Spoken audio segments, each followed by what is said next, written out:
Hey everyone and welcome back to the compliance series and इसमें हम लोग सारे सेक्रेटरियल कंप्लायंसेस के बारे में डिस्कस करते हैं जो as a company secretary and a secretarial auditor आपको करने पड़ते हैं। तो अब एक बहुत ही इंटरेस्टिंग पॉइंट आ चुका है। इससे पहले कुछ 7-8 पार्ट्स आ चुके हैं, उनको अगर नहीं देखा तो ज़रूर चेकआउट करना बिकॉज वो बहुत इंटरेस्टिंग है। प्रैक्टिकल पॉइंट ऑफ व्यू से उसमें मैंने चीज़ें समझाई हैं। नेक्स्ट पॉइंट अब जो हम डिस्कस करेंगे, एक checklist, compliance checklist with respect to IPO on SME platform. तो IPO तुम्हें पता है, IPO का मतलब होता है जब पहली बार कंपनी पब्लिक से पैसे लेती है, शेयर्स इशू करके, इनिशियल पब्लिक ऑफर बोलते हैं। SME प्लेटफॉर्म मतलब स्मॉल एंड मीडियम एंटरप्राइजेस के लिए रहता है, मतलब जो छोटे स्केल की कंपनीज होती हैं वो मेन बोर्ड पे नहीं जाती, वो स्मॉल प्लेटफॉर्म पे जाती हैं, तो उसको SME प्लेटफॉर्म बोलते हैं। एक छोटा वर्जन समझ लो मेन बोर्ड का, ठीक है। जैसे NSE और BSE जो स्टॉक एक्सचेंजेस हैं उनमें 2 टाइप के बोर्ड्स होते हैं, मेन बोर्ड्स भी होते हैं एंड SME बोर्ड्स भी होते हैं। तो जिनको छोटे कंपनीज़ में डील करना है वो SME में जाते हैं एंड जो बड़े कंपनीज जैसे कि टाटा, रिलायंस, अडानी, तो वो मेन बोर्ड पे जाते हैं, ठीक है। तो अब स्टार्ट करते हैं। जो SME प्लेटफॉर्म वाला है उनको क्या क्या चेकलिस्ट देखने होते हैं कंप्लायंस के लिए। सबसे पहले तो ऑथराइजेशन, ऑफ कोर्स अगर आपको IPO लाना है चाहे SME बोर्ड हो या मेन बोर्ड हो। इसके बाद मैं मेन बोर्ड का भी बताऊंगी, तो ये ऑलमोस्ट सेम ही है दोनों, बस 1-2 चीज़ें चेंज होगी, देखना। ICDR रेगुलेशंस इसमें हमें फॉलो करनी पड़ती हैं। Check whether the board and shareholders resolution has been passed to raise IPO। Of course हमें शेयर होल्डर, पहले हमें बोर्ड मीटिंग बुलानी पड़ेगी, तो बोर्ड मीटिंग का एक कंप्लायंस हो गया। उसके बाद हमें शेयर होल्डर्स का अप्रूवल लेना पड़ेगा, ठीक है। In case of offer for sale you have to take consent letter from shareholders, selling shareholders. Offer for sale का ये मतलब होता है कि जिनके पास ऑलरेडी शेयर्स हम उनको ऑफर कर रहे हैं उन शेयर होल्डर्स को कि हमें, क्या आप बेचना चाहते हो, do you want to sell your shares, तो उनसे आपको कंसेंट लेना पड़ेगा। तो इसमें आपको डॉक्यूमेंट्स क्या क्या चेक करने होंगे, आपको मिनट्स बनाने होंगे of board meeting, minutes of general meeting, MOA and AOA आपको चेक करने होंगे कि कहीं किसी में रिस्ट्रिक्टिव क्लॉज तो नहीं है, कि IPO करने के लिए कहीं आर्टिकल्स ने मना तो नहीं किया। अगर आर्टिकल्स प्रोहिबिट करता है तो पहले आपको आर्टिकल्स को ऑल्टर करना पड़ेगा, ठीक है। नेक्स्ट पॉइंट पे आ जाते हैं, एलिजिबिलिटी। ऑफ कोर्स IPO पे जाने से पहले आपको कुछ नेटवर्थ, टर्नओवर, इन सब चीज़ों को देखना पड़ता है। वो भी कुछ आपको ट्रैक रिकॉर्ड कुछ 3 इयर्स तक का अच्छा होना चाहिए। तो एलिजिबिलिटी पहले अपनी चेक कर लो, उसके बाद ही अप्लाई करना चाहिए IPO के लिए। तो ICDR रेगुलेशंस ने स्पेसिफाई किया है एलिजिबिलिटी क्राइटेरिया क्या है एंड वो आपको फुलफिल करने होंगे, ठीक है। No restriction in articles and memorandum. अभी मैंने बताया MOA और AOA में अगर ऑल्ट्रेशन करने की ज़रूरत है तो करो। अगर उसमें कोई रिस्ट्रिक्टिव क्लॉज है कि उसमें लिखा हुआ है साथ साथ कि company can not raise funds from outsiders, because हो सकता है कंपनी पहले एक प्राइवेट कंपनी हो, तो उसको पहले ऑल्टर कर दो, ठीक है। अब नेक्स्ट चेकलिस्ट पॉइंट पे आते हैं हम। अब हमें एक चीज़ और ध्यान रखनी होगी which is with respect to your minimum promoters contribution. इसका मतलब होता है कि पब्लिक से तो आप पैसा ले ही रहे हो, लेकिन प्रमोटर्स को भी अपना पैसा उसमें डालना पड़ता है। प्रमोटर्स को भी एक मिनिमम कंट्रीब्यूशन डालना होता है जस्ट टू शो कि ये लोग जेन्युइन हैं। ऐसा नहीं है कि पब्लिक का ही सारा पैसा लेके ये लोग भाग जाएंगे, बिल्कुल ऐसा नहीं है। थोड़ा सा इसमें प्रमोटर्स का कंट्रीब्यूशन रहता है, वो कुछ टाइम के लिए लॉक्ड इन रहता है, उसके बाद उसको रिलीज़ कर देते हैं, ठीक है। तो आपको मिनिमम जो भी रिक्वायरमेंट है, कभी हो सकता है 25% रिक्वायरमेंट हो, अगर आप 1000 रुपीज़ रेज़ कर रहे हैं तो उसमें से उसका 25% आपको वो करना होगा, मिनिमम उसमें प्रमोटर्स का कंट्रीब्यूशन रहेगा। तो उतना पहले आपको एस्क्रो अकाउंट में बना के रखना होगा। ये सारी चीज़ें आपको बिफोर IPO करनी होती हैं, ठीक है। और क्या आपकी कंप्लायंस हो गई इसमें, lock in period of securities held by promoters. Promoters lock in period के पहले ना रिमूव कर लें अपनी सिक्योरिटीज़, बेच ना दें, इसका भी बहुत ध्यान रखने की ज़रूरत है। लॉक इन पीरियड मोस्टली 1 साल या 2 साल या 3 साल का भी होता है, 3 साल का मोस्टली होता है। तो 3 साल तक बेसिकली अगर प्रमोटर अपना पैसा खुद कंपनी के शेयर्स में रख रहा है, इसका मतलब ये है कि प्रमोटर को भरोसा है कंपनी अच्छा कर रही है।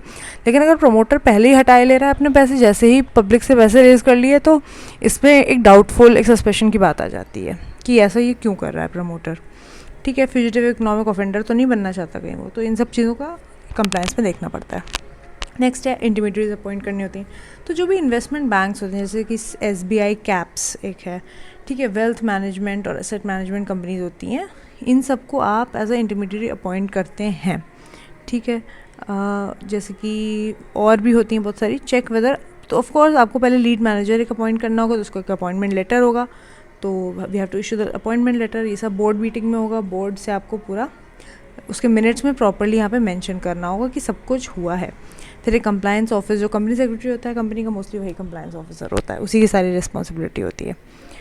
ठीक है, उसके बाद सेक्शन 179 में कुछ दिया है, the companies act and schedule number 6 of SEBI ICDR। इसमें क्या लिखा है, that check whether draft offer document. Of course अब हमने जब सारी कंप्लाइंसेस कर ली हैं तो एक तो होता है ड्यू डिलिजेंस सर्टिफिकेट, जो कि यही हमने जिसको लीड मर्चेंट बैंकर जिसको अपॉइंट किया है, वो एक ड्यू डिलिजेंस सर्टिफिकेट देता है सेबी को दैट सारे कंप्लाइंसेस कर लिए हैं इन लोगों ने, तो हमें उसका भी ध्यान रखना है। एंड ड्राफ्ट ऑफर जो लेटर है वो टाइमली मैनर में हमें सेबी को इशू करना होता है। उसके बाद जो भी और भी एविडेंसेस हैं, सेबी जो भी अटैचमेंट्स मानता है हम उसे देते हैं एंड फिर सेबी के रिप्लाई का वेट करते हैं। अगर सेबी को कुछ मॉडिफिकेशंस करवाने हैं तो करवाते हैं अपने ऑफर लेटर में, वरना कोई प्रॉब्लम नहीं है। फिर एक चीज़ होती है सिक्योरिटी डिपॉजिट, यानी कि आपको प्रूफ देना होगा of security deposit. Check whether before opening subscription, public में खोलने से पहले subscription you have to check that 1% of the issue size is available with designated stock exchange. आपको पहले, आप जेन्युइन कंपनी हो, आप जो भी इसमें पैसे और एक्सपेंसेस आएंगे स्टॉक एक्सचेंजेस को, वो सब आपको रिफ़ंड हो जाएगा, लेकिन एक सिक्योरिटी होनी चाहिए स्टॉक एक्सचेंज को भी। तो आपको 1% अपने इशू साइज़ का, जैसे 1000 रुपीज़ का अगर आपका है तो उसका 1%, इशू साइज़ का 1% आपको सिक्योरिटी डिपॉजिट की तरह आपको देना होगा, अपने स्टॉक एक्सचेंज को डिपॉजिट करवाना होगा। ठीक है, it just proves your genuineness and that कि अगर इन केस आप कुछ भी फेलियर हो रहा है, आप कुछ भी फुलफिल नहीं कर पा रहे हो, पेनल्टीज़ लग रही हैं, तो हम सिक्योरिटी डिपॉजिट से काट लेंगे। ठीक है, तो इसको कंपनी को कंप्लाइंसेस करने होते हैं। नेक्स्ट क्या है, अंडर राइटिंग। अंडर राइटिंग, अब आपको अंडर राइटिंग एजेंट भी अपॉइंट करना होता है, जो आपका अंडर राइटिंग देखेगा स्टैम्प्स लगा के। अंडर राइटर आपको यहाँ पे अपॉइंट करना होगा, उसका एक अपॉइंटमेंट लेटर होगा। अंडर राइटर अपॉइंट करना मैंडेटरी होता है ऑफ कोर्स। हो सकता है आपके पब्लिक ही आपका सब्सक्राइब कर ले सारा का सारा जितना भी इशू है, आपको हो सकता है अंडर राइटर की ज़रूरत ही ना पड़े, लेकिन हमें सेफ साइड में रहने के लिए पहले से बिफोर हैंड एक अग्रीमेंट करना पड़ता है, अंडर राइटर के साथ अग्रीमेंट। तो मैंने एक अंडर राइटर अग्रीमेंट पे भी एक वीडियो बनाया है कि उसका हम वो कैसे ड्राफ्ट करते हैं, कॉन्ट्रैक्ट ऑफ अंडर राइटिंग। तो अगर वो वीडियो देखना तो मेरे चैनल पे जाके चेकआउट कर सकते हो। ठीक है, नेक्स्ट देखते हैं। ये सारे जो चेकलिस्ट में यहाँ पे बता रही हूँ, ये सारे हम मेन बोर्ड में भी करते हैं, बस थोड़े से नंबर एंड वॉल्यूम और क्वांटम ऑफ मनी वो सब बढ़ जाता है। मेन बोर्ड थोड़ा सा बड़ा रहता है बिकॉज, ठीक है, वहाँ पे वॉल्यूम ऑफ मनी ज़्यादा रहता है। ठीक है, नेक्स्ट चेकलिस्ट है आपकी मार्केट मेकिंग। इसमें क्या देखना होता है, check whether company has appointed a market maker. देखो, मार्केट मेकिंग की ज़रूरत उन कंपनीज़ को पड़ती है जिनके बारे में पब्लिक इतना भी जानती नहीं, यानी कि वही जो SME एक्सचेंज पे है ना, वो कंपनीज़। अभी अगर टाटा अपना कोई IPO लाएगा तो सब पागलों की तरह उसको सब्सक्राइब कर लेंगे, because Tata has a brand name, has a brand value, Tata has a goodwill, सब जानते हैं टाटा के बारे में। बट ऐसी कुछ कंपनीज़ हैं जो अभी बडिंग कंपनीज, बहुत न्यू कंपनीज, न्यू स्टेज पे, उनको लेकिन पब्लिक से पैसा चाहिए, तो उनकी मार्केट में अभी इतनी जान पहचान नहीं है, तो उनको एक मार्केट मेकर, एक आदमी को अपॉइंट करना होता है जो होता है मार्केट मेकर, जो उनके बिहाफ पे ऐसे मार्केट में स्टर लाता है। स्टर लाता है का मतलब है उनके बिहाफ पे वो मार्केट बनाता है कि लोग जाने और ख़रीदें इनके शेयर्स। ठीक है, मॉनिटरिंग एजेंसी, इसकी ज़रूरत भी होती है मेन बोर्ड में भी। ठीक है, क्या है, check whether monitoring agency has been appointed. तो आपको कितने सारे लोग देखो अपॉइंट करने पड़ते हैं। एक तो आपको मर्चेंट बैंकर, जो कि आपको लीड मर्चेंट बैंकर हो जाता है, फिर आपको कंप्लायंस ऑफिसर अपॉइंट करना पड़ता है, अंडर राइटर अपॉइंट करना पड़ता है, फिर मार्केट मेकर अपॉइंट करना पड़ता है, एंड फिर ये मॉनिटरिंग एजेंसी 5-6 लोग आपको से अपॉइंट करने पड़ते हैं। तब भी जाके IPO सक्सेसफुल अगर नहीं होता है तो कंपनी को बहुत ज़्यादा लॉस होता है, because it's a very costly process. ठीक है, सबको बहुत जगह बहुत सारी फ़ीस देनी पड़ती है, अपॉइंट करो तो कमीशन देना पड़ता है, बहुत कुछ होता है। सो मोस्टली हम कोशिश करते हैं एक बार, इसीलिए IPO की जो पूरी प्रोसेस है उसको लाने में ही कम से कम 1 साल लग जाता है, समझ रहे हो। 1 साल से उसको लाने में लग जाता है, उसके बाद जाके उसके पहले से कितनी तैयारियाँ करनी पड़ती हैं। ठीक है, अब आगे बढ़ते हैं। IPO is not a easy job, और वो भी तभी भी कुछ लोग, जैसे कोई अपना IPO ला रहा हो और अगर मार्केट में सडनली उसके बारे में कुछ गलत रूमर आ जाए तो वो अपना IPO क्या करता है, विदड्रॉ कर लेता है या थोड़ी देर के लिए डीले कर लेता है, बिकॉज उसको पता है कि अभी मार्केट में नाम ख़राब हो रहा है तो अभी कोई पब्लिक ख़रीदेगा नहीं, तो फेल हो जाएगा, पूरे पैसे चले जाएंगे। ठीक है, फिर आपको क्या करना होगा, जब आपने मॉनिटरिंग एजेंसी को अपॉइंट कर लिया है, तो मॉनिटरिंग एजेंसी का यही काम होता है कि जब आपको पैसे मिल जाएंगे सारे अपने जो भी पब्लिक से जितना भी पैसा उठाया, तो मॉनिटरिंग एजेंसी देखेगी कि सारा पैसा जब तक ख़त्म नहीं हो जाता वो स्टॉक एक्सचेंज को इंटीमेट करती रहेगी क्वार्टरली बेसिस पे 45 days, with in 45 days of the quarter and बताती रहेगी कि हाँ अब इतना पैसा यूज़ हो गया है, अब इतना पैसा यूज़ हो गया है, अब इतना पैसा बचा है, ऐसा करके बताती रहेगी। सो यहाँ पे आपको हर चीज़ का चेक करना होगा कि वेबसाइट में भी कंपनी अपना डाल रही है कि नहीं। फिर है issue and post issue advertisement. Pre issue and post issue advertisement मतलब आपको एडवर्टाइज़ करना पड़ता है अपने आईपीओ के बारे में। आप जैसे स्टॉक एक्सचेंज रिलेटेड जो वेबसाइट्स होती हैं, जैसे कि कुछ ऐप्स भी होते हैं लाइक जहाँ पे आप स्टॉक मार्केट ट्रेड कर सकते हो, ग्रो हो गया, ज़ीरोधा हो गया, तो इन सब में आपको, और newspapers of course English and जो भी वर्नाकुलर आपकी लैंग्वेज है, अगर महाराष्ट्र में हो तो मराठी, हिंदी, अगर यूपी में है तो जो भी लैंग्वेज आपको, देखो यहाँ पे लिखा है हिंदी, इंग्लिश और एक रीजनल लैंग्वेज में भी आपको न्यूज़पेपर में बताना है कि ये कंपनी अपना आईपीओ ला रही है। बिकॉज फ़ायदा क्या है यार, अगर किसी को पता ही नहीं है कि तुम्हारा आईपीओ आ रहा है तो फिर ख़रीदेगा ही कौन ना, तो पब्लिक से पैसा उठाने का मतलब ही क्या है। ओके, उसके बाद in principle approval. In principle approval का मतलब होता है कि जो आपका मेन स्टॉक एक्सचेंज होता है उससे आपको पहले अप्रूवल लेना पड़ता है कि क्या मैं आईपीओ ले आऊँ, तो वो स्टॉक एक्सचेंज आपकी एलिजिबिलिटी क्राइटेरिया वगैरह चेक करके बोलेगा कि हाँ ठीक है, कोई प्रॉब्लम नहीं है, आप ले आओ। Within 12 months from the date of issuance you have to get that approval. तो ये सब जो चेकलिस्ट है, इसका मतलब क्या है? इसका ये मतलब है कल को जाके आईपीओ करोगे या किसी आईपीओ को मैनेज करना होगा किसी मर्चेंट बैंकिंग कंपनी में जाके, तो ये सारे पॉइंट्स आपको टिक करते जाने होंगे कि ओके हमने इन प्रिंसिपल अप्रूवल ले लिया है, हमने प्री इशू एडवर्टाइजमेंट दे दिया, अभी पोस्ट इशू एडवर्टाइजमेंट हमें देना है, मॉनिटरिंग एजेंसी हमने अपॉइंट कर लिया, मार्केट मेकर हमने अपॉइंट कर लिया। तो ये सारी चेकलिस्ट का मतलब ही ये होता है कि एक जगह पूरा आपने लिख लिया है हमें क्या क्या करना है और कुछ भी मिस नहीं होना चाहिए, nothing should be left untouched.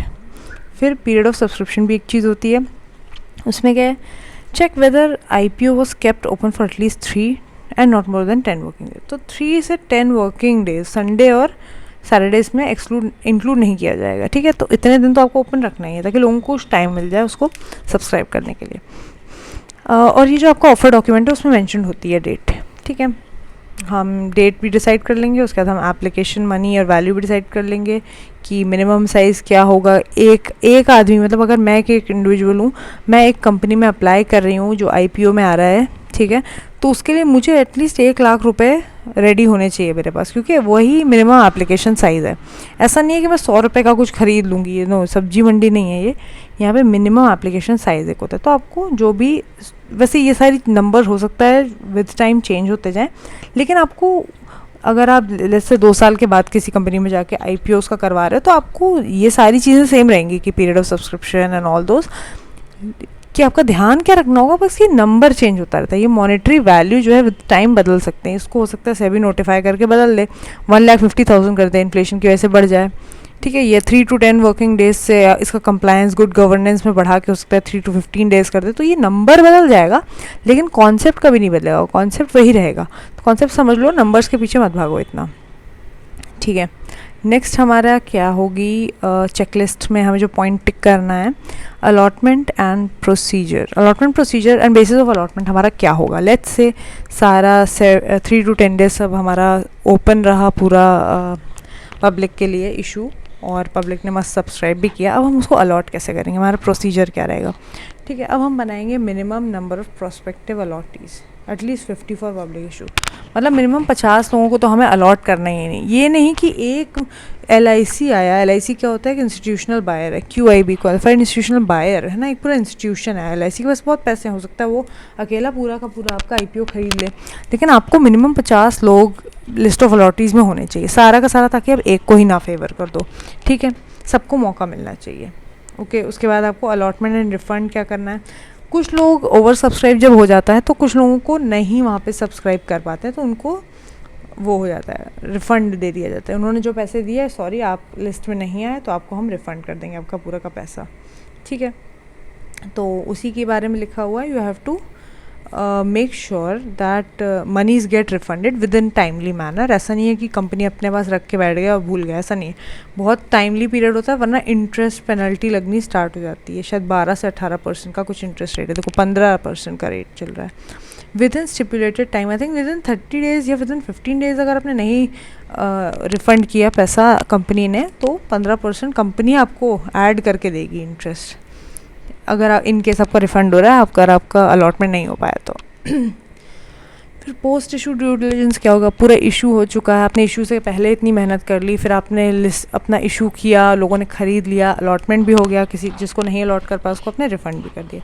तो अब करना क्या होगा, that's the point. You have to check whether lead manager has submitted the post issue report with due diligence certificate in 7 days of finalization। ठीक है, of course lead manager का काम ही यही होता है। हमने जैसे SBI कैप्स को हमने लीड मैनेजर अपॉइंट किया था, तो SBI कैप्स का काम ही यही है, पूरा कंप्लायंस ऑफिसर के साथ, कंप्लायंस ऑफिसर तो कंपनी का मेंबर होता है ना, कंपनी का इंटरनल आदमी है, और ये लीड मैनेजर के साथ मिलके दोनों मिलके काम करते हैं and they make sure that pre issue post issue सारे कंप्लायंसेस मीट हो रहे हैं। ठीक है, और ड्यू डिलिजेंस सर्टिफिकेट आपको पहले भी देना होता है और बाद में भी देना होता है। किसको देंगे certificate, of course stock exchange को देंगे, बिकॉज स्टॉक एक्सचेंज की ही यहाँ पे चलती है। Okay, next point is appointment of compliance officer. वो तो ऑफ कोर्स हमने कर ही लिया, जब हम अपॉइंट ही करते हैं कंप्लायंस ऑफिसर को स्टार्टिंग में, तो वो या तो आपका कंपनी का इंटरनल आदमी होगा या किसी और को आप बाहर से अपॉइंट कर सकते हो। वैसे मोस्टली कंपनी का जो कंपनी सेक्रेटरी वही रहता है। ठीक है, कंप्लायंस ऑफिसर वही होता है। नेक्स्ट है statement of deviation and variation. इसमें क्या होगा, अगर इन केस आपने जो अपने जिस ऑब्जेक्टिव के लिए आपने पैसे उठाए, अपने 1000 रुपीज़ पब्लिक से उठाए एंड इसमें से आपने 200 रुपीज़ आपने कहीं और किसी और काम में खर्च कर दिया एज अ कंपनी, ये ऑब्जेक्ट आपका नहीं था, ऑब्जेक्ट कुछ और था लेकिन आपने कहीं और खर्च कर दिया, तो ये आपने डेविएशन कर दिया, you deviated from your objective. तो स्टेटमेंट ऑफ डेविएशन वेरिएशन की जो स्टेटमेंट होगी उसमें यहाँ पे आपको मेंशन करना होगा। आई थिंक ये मॉनिटरिंग एजेंसी का काम रहता है, वो ही कर देता है, नहीं तो कंपनी को खुद से भी डिस्क्लोज करना होता है कि हमसे ये डेविएशन हो गया है, इसका रीज़न क्या है, ये कि कंपनी को ज़रूरत थी तो उसने ऐसा किया। ठीक है, आगे बढ़ते हैं। Compliances in case of pre IPO ESOPs, ये ESOP से रिलेटेड है। IPO से पहले देखो, if a company has pre IPO ESOP मतलब शेयर हो, मतलब IPO अभी हम नहीं लाए लेकिन हमने एम्प्लॉयज़, कुछ अच्छे एम्प्लॉयज़ हमें मिल गया, हम स्टार्टअप कंपनी थे, हमने सोचा कि क्यों ना ESOP दे देते हैं इनको कि कंपनी में इनका शेयर हो जाएगा तो ये कंपनी छोड़ के नहीं जाएंगे, अपनी लॉयल्टी रिटेन करेंगे कंपनी में। तो उसके लिए भी आपको मतलब यू हैव टू चेक कि क्या कंपनी के पास, अगर IPO ला रहे हो तो क्या उससे पहले कुछ ESOPs भी थे कंपनी के पास, तो हमें वो भी चेक करना पड़ेगा कि ESOP दिए हैं क्या, कि उससे कुछ शेयर पैटर्न में चेंज आ सकता है क्या। End of course grievance redressal mechanism तो रहता ही रहता है, जो कंप्लायंस ऑफिसर है उसको पूरा मेंटेन करना होता है। किसी को कोई भी ग्रीवेंस है तो उसको तुरंत रिप्लाई करो, उसको रिड्रेस करो। लिस्टिंग एग्रीमेंट आपको बनाना पड़ता है, ट्राइपैट्रिएट लिस्टिंग एग्रीमेंट होता है, मतलब 3 पार्टीज़ के बीच में होता है। ठीक है, एक तो कंपनी और स्टॉक एक्सचेंज और आपका आई थिंक वो होता है वो शेयर ट्रांसफ़र एजेंट शायद होता है, हाँ। ट्राइपैट्रिएट लिस्टिंग एग्रीमेंट आपको बनाना पड़ता है, डिपॉजिटरी भी होती है शायद। ठीक है, और इन केस आपको ये भी चेक करना था कि कहीं हमारा प्रमोटर या डायरेक्टर कोई वायलेशन में तो नहीं था, हमें कहीं सेबी ने डीबार ही तो नहीं कर रखा है, तो हम IPO ला ही नहीं सकते। लाने से पहले ये सारी चीज़ें कंफर्म हो जानी चाहिए। बस इसके बाद वाला होगा मेन बोर्ड वाला, तो वो वीडियो भी ज़रूर चेकआउट करना। वैसे मैं सोच रही हूँ इसको इसी वीडियो में बता देती हूँ, बिकॉज ये ऑलमोस्ट सेम ही है दोनों, तो देख लो मेन बोर्ड वाला भी एकदम सेम ही होगा। वही आपको ऑथराइजेशन अपना चेक करना होगा MOA AOA में। ठीक है, फिर आपको देखना है कि अगर आपका AOA आर्टिकल्स में अगर रिस्ट्रिक्टिव क्लॉज है तो उसको जाके आप ऑल्टर करो कि कंपनी इशू कर सकती है। फिर मिनिमम प्रोमोटर्स कंट्रीब्यूशन आपको मेंटेन करना है एंड इंटरमीडिएरी आपको अपॉइंट करनी है। कौन इंटरमीडिएरी, लीड मैनेजर आपको अपॉइंट करना है, यानी कि ठीक है, ये SME वाले में भी था, मेन बोर्ड में भी यही है। फिर you have to file the draft offer document with the SEBI, आपको फाइल करना है प्रॉपर। टाइमलाइंस को अडहेयर करना है, कौन सी टाइमलाइंस हैं जो भी सेबी आपको बताए। सेबी अगर हो सकता है कुछ आपको कहे कि इसे मॉडिफिकेशन करो ड्राफ्ट ऑफर डॉक्यूमेंट में, तो मॉडिफिकेशन करना होगा। फिर finally you have to check with the checklist and requisite fee, आप सब कुछ पे करके फाइनली आप चेंजेस करके उसको फिर भेजो। फिर फाइनल ऑफर डॉक्यूमेंट अगर सेबी को ठीक लगेगा तो उसको अप्रूव कर देगा। फिर सिक्योरिटी डिपॉजिट 1% तो आपको रखना ही पड़ता है, स्टॉक डेजिग्नेटेड जो आपका स्टॉक एक्सचेंज है उसके साथ।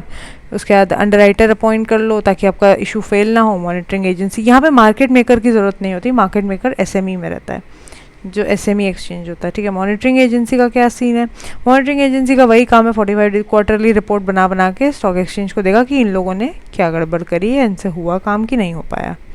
ठीक है, आगे बढ़ जाते हैं तो ये और एसएमई का देख रहे हो एकदम सेम है। Pre issue and post issue advertisement, आपको न्यूज़पेपर में एडवर्टाइजमेंट देना है, इशू ओपन हो रहा है, आपको उसको एटलीस्ट कुछ टाइम के लिए ओपन रखना है। आप उसको बुक बिल्डिंग या अदर मेथड्स जो फिक्स मेथड होता है, आप प्राइस उससे भी फिक्स कर सकते हो या फिर बुक बिल्डिंग के फॉर्म में आप प्राइस को फिक्स कर सकते हो। ठीक है, मिनिमम सब्सक्रिप्शन आप रख दो, एटलीस्ट 90% अचीव होना चाहिए मिनिमम सब्सक्रिप्शन, वरना आपका आईपीओ फेल हो जाएगा। पीरियड ऑफ सब्सक्रिप्शन वही 3 to 10 वर्किंग डेज, एंड वो आपका ऑफर डॉक्यूमेंट में सब कुछ मेंशन होगा। मिनिमम एप्लीकेशन वैल्यू 10,000 से 15,000, तो इसमें आप देख रहे हो मिनिमम एप्लीकेशन वैल्यू इतनी है। एसएमई में 1 लाख बोली हुई थी, इसमें इतनी है, बिकॉज बड़ी कंपनी है, सबको पता है, सब खरीदेंगे। और वो जो छोटी कंपनीज एसएमई में होती है उसमें थोड़ा डाउटफुल रहता है, इसलिए जो सीरियस है वही खरीदे आके, इसलिए यहाँ पे 1 लाख का रखा है। अलॉटमेंट का फिर प्रोसीजर वगैरह जो भी आपका रहेगा, एटलीस्ट 1000 लोगों को आपको अलॉट करना है। उसमें कितना था एसएमई में 1000 है, एसएमई में सिर्फ 50 लोग थे, आपको सिर्फ 50 लोगों को एटलीस्ट करना ही था लिस्ट ऑफ अलॉटीज़ में, क्योंकि वो छोटा बोर्ड है ना, तो इस वजह से। अलॉटमेंट एंड रिफंड, अगर कोई अलॉट नहीं हो पाया तो उसको आप टाइमली मैनर में रिफंड कर दीजिए, वरना आपको 15% वहाँ एसएमई में 15% का आपको इंटरेस्ट चार्ज होता था। फिर लिस्टिंग एग्रीमेंट बना लो अपना, ये देखो लिस्टिंग एग्रीमेंट बना लो the stock exchange, and compulsory delisting आपको करनी पड़ जाएगी। क्या है, चेक वेदर कंपनी और promoter whole time directors are not in violation, अगर वायलेशन हुआ है कहीं भी डी लिस्टिंग रेगुलेशंस का, वो सब हमें चेक करना होगा। डिक्लेरेशन, उसके लिए हमें प्रमोटर और डायरेक्टर से डिक्लेरेशन ले लेनी होती है कि तुम लोग चोर नहीं हो, तुम लोग भागोगे नहीं पैसे लेके। ठीक है। फिर रिस्ट्रिक्शंस तो नहीं कहीं सेबी ने इम्पोज कर रखे हैं कि सेबी ने सस्पेंड कर रखा हो किसी को, वो सब चेक कर लो। एंड इशू हो गया है, ठीक है, उसके बाद आपको क्या करना है, आपको लीड मैनेजर एक ड्यू डिलिजेंस सर्टिफिकेट देगा विद इन 7 days और रिफंड कर देगा मनी, अगर in case issue he fail हो गया। मिनिमम सब्सक्रिप्शन नहीं अचीव हो पाया, शायद 90% होता है, 90% ही लोग अगर नहीं सब्सक्राइब करा है तो आपका पूरा का पूरा इशू फेल हो जाएगा, आपके सारे पैसे वेस्ट हो जाएंगे। तो ये आपका ड्यू डिलिजेंस सर्टिफिकेट में मेंशन हो जाएगा। फिर अपॉइंटमेंट ऑफ कंप्लायंस ऑफिसर, वही DIR 12 जो फॉर्म होता है, कंपनी सेक्रेटरी जो है कंपनी का वही रहता है compliance officer. And compliance of corporate governance, of course आपको वेरियस कंप्लायंसेस तो करनी है फॉर्म में, क्योंकि आप एक लिस्टेड कंपनी हो तो बहुत सारे कंप्लायंसेस होते हैं। स्टेटमेंट ऑफ डेविएशन और वेरिएशन, ये एसएमई में भी रहता है। और ईसॉप वाला भी सेम है कि अगर पहले से ही आप अपने आईपीओ करने से पहले कुछ ईसॉप्स थे तो आपको ये वाली रेगुलेशन का भी ध्यान रखना होगा। अभी मैं ईसॉप के ऊपर भी लाऊंगी एक कंप्लायंस सीरीज़ में वीडियो, तो उसको भी ज़रूर देख लेना। एंड ग्रीवेंस रिड्यूसल मैकेनिज्म, जो सेबी का स्कोर्स है वो तो रहना ही रहना है। That's it.